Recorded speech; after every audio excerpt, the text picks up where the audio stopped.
movie offers a great ensemble cast. How do you make sure as a director that they're all equal and that they don't take away, attention from each other? You mean like all the actors want their parts to be bigger?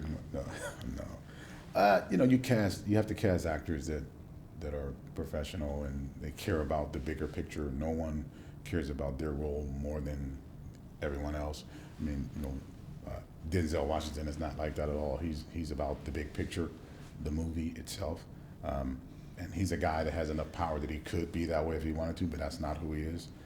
He likes to help make sure everyone is equally taken care of, and so do I. But that's the thing, it's in the casting. You got to cast people who leave their egos at the door to begin with. So Denzel Washington seems to be one of the last actors who guarantees success. All of his movies are really successful.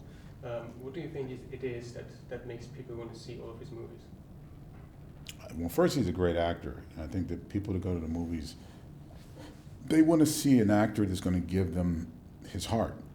He gives you his all. He's a staple of quality. It's hard to earn money these days, right? So when you're going to go to a movie, you want somebody that's going to give you something, make you feel something. He has that power. So speaking of that it's difficult to make money, Western movies seem to be still a risky thing to do. What do you think that what would it need? What does a good Western need to be also appealing not only to Western fans but also to the general audience? Well, I think first of all, it has to. We don't know because I haven't opened yet. I think in success, what it will say is that you can make a Western where guys look diverse.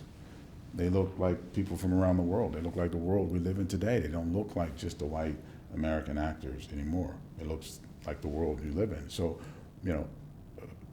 young kids that may want to go to the movies and see a Western may feel like, there's nothing in it for me. No one there looks like me. But when you make one where people look like they do and looks like a part of the world and their friends and the school they go to, then maybe they'll go see it to check it out, to see if there's something that they can relate to. So that's important to do, is to be true to what the West really was. So this is a remake.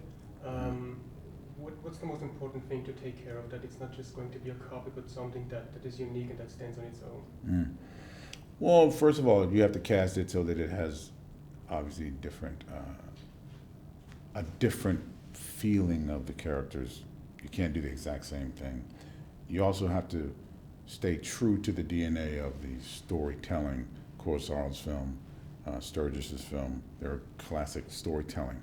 You don't need to go too far from that, but do you need to have a twist? And you do need the characters to be a little more complex, like the people we know in our world today. They have to reflect a different part of our human behavior. That, film Magnificent Seven was in the 60s. In the 60s, there's a different feeling of a movie. They're everything's very clean. The guys are a little clean, right? Kurosawa's was samurai, it's a little different. Westerns reflect your time. People today are a little more complex, right? So these characters are a little more complex, so there's some twists and turns in there that feel more modern, but also feel a little more connected to who we are, who we have evolved to as human beings. And finally, if you would face the Magnificent Seven, would you fear the most? If I had to face the Magnificent Seven? Yeah. None of them. I don't want to have nothing to do with any of them. They're all kick my butt.